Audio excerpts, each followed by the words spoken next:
श्री स्वामी समर्थ मंडळी, खूप दिवसांनी पुन्हा एक नवीन व्हिडिओ घेऊन आले आहे. तुमचं मनपूर्वक स्वागत आहे माझ्या या नवीन व्हिडिओमध्ये. आज माझ्या श्री गुरुचरित्र पारायणाचा पहिला दिवस होता. त्यामुळे सकाळी नेहमीपेक्षा थोडं लवकर उठले. सर्वप्रथम घराची स्वच्छता केली. आधी संपूर्ण घर झाडून घेतलं आणि त्यानंतर फरशी पुसून घेतली. कोणतंही शुभ कार्य सुरू करण्यापूर्वी घर स्वच्छ आणि प्रसन्न असावं असं मला वाटतं. तसं पाहिलं तर रात्री घर स्वच्छ करूनच झोपते. पण सकाळी उठल्यानंतर पुन्हा झाडणं आणि फरशी पुसणं हा माझा रोजचा नित्यक्रम आहे. त्यानंतर म्हटलं आता पहिले देवपूजा करून घेऊया. देवांना स्नान घातलं आणि रोजची पूजा व आरती केली. श्री गुरुचरित्र पारायण मी काही पहिल्यांदा करत नाहीये. याआधी अनेक वेळा पारायण करण्याचं भाग्य मला लाभलं आहे आणि प्रत्येक वेळी मनात तितकाच उत्साह, तितकीच भक्ती आणि तितकाच आनंद असतो.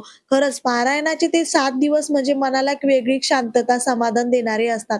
पारायणाची तयारी मी 1 दिवस आधीच करून ठेवली होती.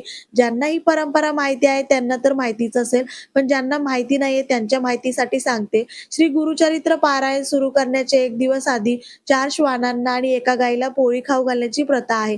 मी हा नियम मी आधीच पूर्ण केला होता, पण त्याचा व्हिडिओ मात्र माझ्याकडे नाहीये. तसंच पूजेसाठी लागणारं सर्व साहित्य मी 1 दिवस आधीच आणून ठेवलं होतं. फूल, हार, नारळ, विड्याची पानं आणि इतर आवश्यक पूजेचं साहित्य असल्यामुळे म्हणजे ऐन वेळेवर जास्त धावपळही होत नाही. सर्वप्रथम ज्या ठिकाणी पारायणाची मांडणी करायची होती त्या जागेवर मी स्वस्तिक काढलं. त्यानंतर त्या स्वस्तिकाला हळदी, कुंकू आणि अक्षदा वाहिल्या. मग त्या ठिकाणी चौरंग ठेवून त्यावर लाल रंगाचा स्वच्छ नवीन कपडा अंथरला. तुमच्याकडे लाल कपडा नसेल तर पिवळ्या रंगाचा कपडाही वापरू शकता. माझ्याकडे नवीन लाल रंगाचा कपडा असल्यामुळे मी तोच चौरंगावर टाकला. त्यानंतर चौरंगावर श्री स्वामी समर्थ महाराजांचा फोटो ठेवला.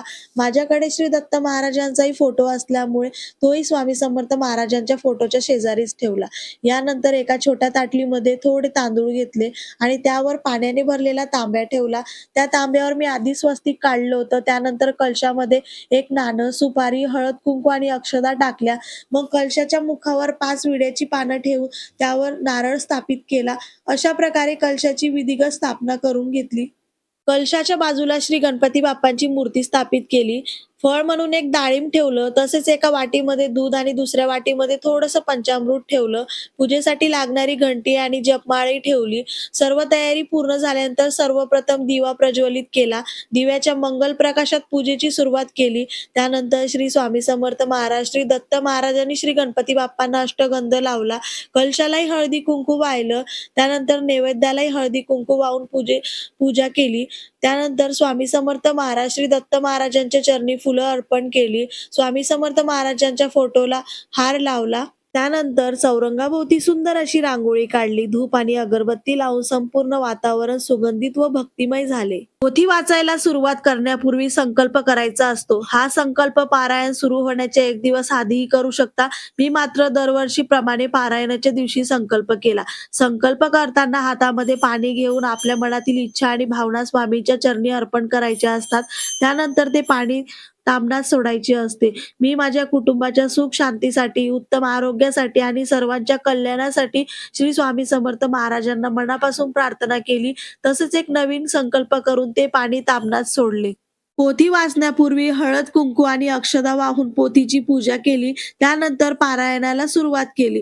तर पारायण सुरू करण्यापूर्वी 108 वेळा गायत्री मंत्राचा जप आणि 108 वेळा श्री स्वामी समर्थ या मंत्राचा जप केला.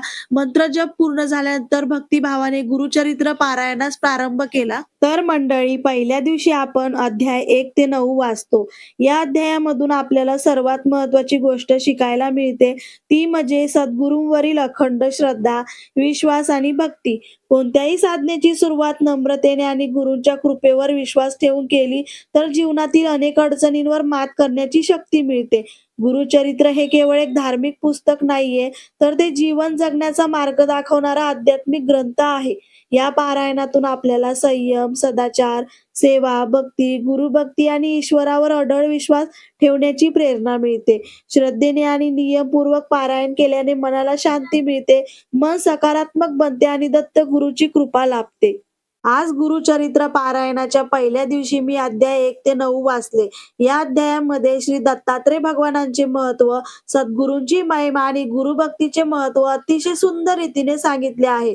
तसेच नामधारक आणि सिद्धमुनी यांच्या संवादातून गुरुचरित्राची सुरुवात होते आणि गुरूंच्या कृपेने भक्तांच्या जीवनातील संकटे कशी दूर होतात याचे वर्णन केले आहे.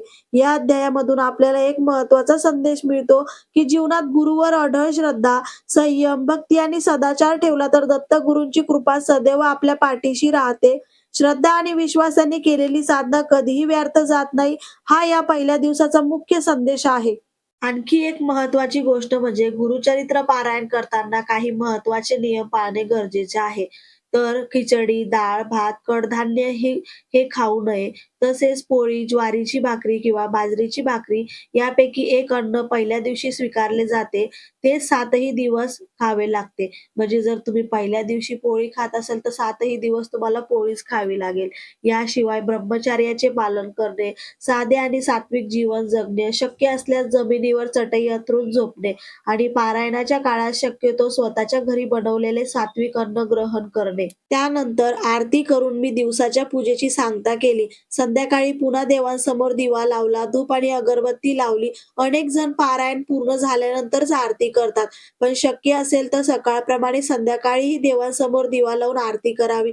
त्यामुळे घरात भक्तिमय वातावरण राहते.